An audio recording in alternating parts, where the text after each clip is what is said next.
यंत्र का प्रयोग करके भूत में पहुंच जाएं, भविष्य में पहुंच जाएं, इसका अर्थ क्या है? पहले तो आप ये बताइए। मन में वह क्षमता आ जाए कि मन त्रिकालदर्शी बन जाए, मन के योग से जीव त्रिकालदर्शी बन जाए, ये तो ठीक है। लेकिन यंत्र पर का उपयोग करके बुद्धि में विकास होगा या शरीर के सहित भूतकाल में पहुंच जाएगा? भूतकाल में पहुंचेगा, इसका अर्थ क्या हुआ? फिर शरीर के सहित भविष्य काल में पहुंच जाएगा, इसका अर्थ क्या हुआ? पहले आपके मस्तिष्क में वो वैज्ञानिकों का जो कथन था उसका स्पष्टीकरण होना चाहिए ना।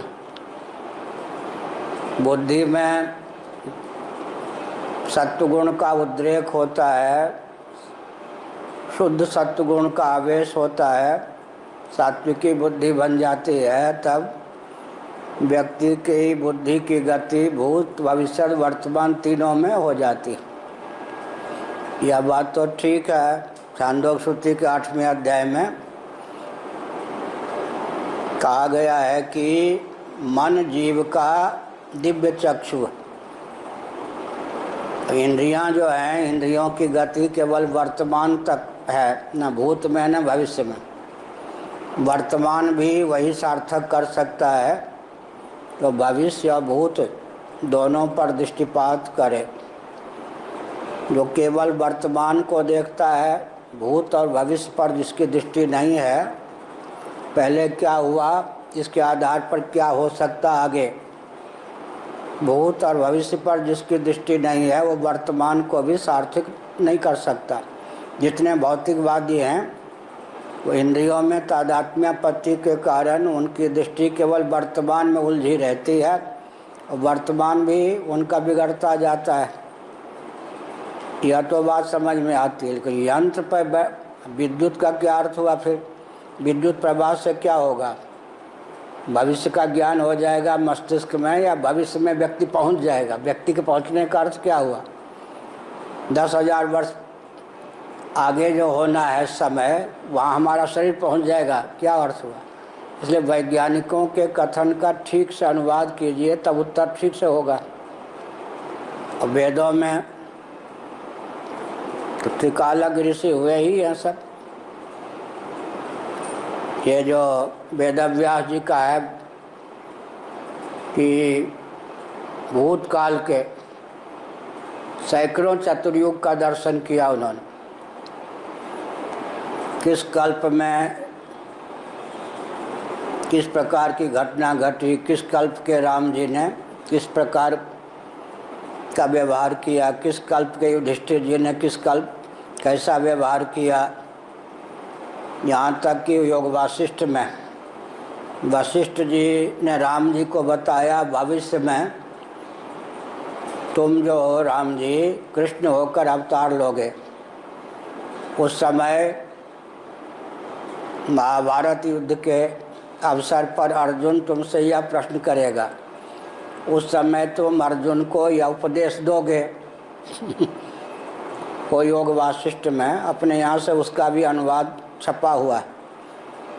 योग वासिष्ठ में इस प्रकार भविष्य में कृष्णावतार होगा, कृष्ण भगवान को अर्जुन विषादग्रस्त होकर कुछ पूछेंगे, भगवान श्री कृष्ण क्या उत्तर देंगे। उस समय लाखों वर्ष पहले वशिष्ठ जी ने बता दिया राम जी को। योग वासिष्ठ में यह कथा है, भविष्य गति से गीता का वर्णन है। हमने उन श्लोकों का अनुवाद भी किया है। ये तो बात हो गई। योग वासिष्ठ में एक एक व्यक्ति ने अपने 10-10 जन्म की और सामने वाले भाई आदि के 10-10 जन्म की गाथा का वर्णन किया है। कभी तुम चींटी थे, कभी तुम लता थे, कभी तुम नदी थे, कभी तुम पर्वत थे, मैं कभी अमुक था, मैं कभी अमुक था। आगे अमुक जीव अमुक शरीर को धारण करेगा।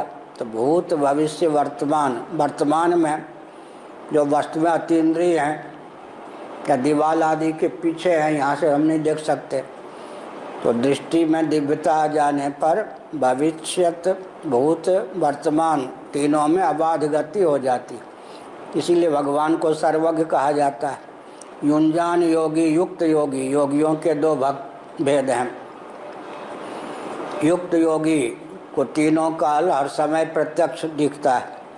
युंजान योगी अगर वो ध्यान दें तो कोई व्यक्ति क्या घटना, किस घटना का शिकार हो चुका है, क्या बोल चुका है, मेरे सामने क्या बोलता है, सचमुच में बात क्या है, भूतकाल पर दृष्टि देकर भी घटना का ज्ञान हो सकता है। तो रामचरितमानस में भगवान राम को युक्त योगी के रूप में दिखाया, शिव जी को युंजान योगी के रूप में दिखाया।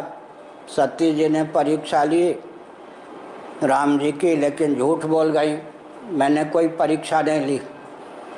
तब शिव जी ने ध्यान केंद्रित किया तो सती जी ने जो परीक्षा ली थी उसका ज्ञान हो गया है या नहीं। ये युंजान योगी का लक्षण है। बुद्धि के द्वारा, मन के द्वारा या अंतःकरण के द्वारा तीनों कालों का ज्ञान। दूसरी बात है अनुमान प्रमाण। अनुमान के द्वारा भी होता है, भविष्य का आकलन हो जाता है। अब आजकल यंत्र के द्वारा मौसम ज्ञान हो जाता है या नहीं। तो चींटी आदि में तो पहले से ही वो ज्ञान है। वर्षा के जो ही आसार होते हैं तो चींटियाँ क्या करती हैं, अपने अंडे को लेकर भगती हैं। पक्षी क्या करते, धूल से स्नान करने लगते हैं। उन सबको मौसम का ज्ञान पहले हो जाता है। और जो विदेश में रहने वाली चिड़ियाँ हैं वो भारत आ जाती, भारत की चिड़ियाँ बाहर चली जाती। उनके अग्रदूत होते हैं, वो जाके टोही दल, पाकिस्तान में जाना है, कहाँ जाना है, गंगा सागर से हम लोग आते हैं। गंगा जी में सैकड़ों एक एक जाति की चिड़ियाँ होती हैं, वो सब बाहर से आई होती हैं। फिर उनके अनुकूल जब मौसम भारत का नहीं रहता या भारत के किसी क्षेत्र का, विश्व में जिस देश में उनके अनुकूल मौसम रहता है वहाँ वो पहुँच जाते हैं। उनके पास भी अग्रिम दूत होता है, अग्रदूत। तो चिड़ियों में वो तो है ही, भविष्य के दर्शन की क्षमता चिड़ियों में है, चींटियों में है। और पशु पक्षी आदि रोने लग जाते हैं, चिल्लाने, कुत्ते चिल्लाने लग जाते हैं, सियार बोलने लग जाते हैं, कौवा काई काई करने लग जाता है। उनको भविष्य का ज्ञान पहले हो जाता है। ये सब तो ठीक है। अब मशीन पर बैठ जाएगा व्यक्ति या क्या करेगा, वो पहले आप वैज्ञानिकों ने क्या कहा उसका ठीक से ज्ञान प्राप्त कीजिए।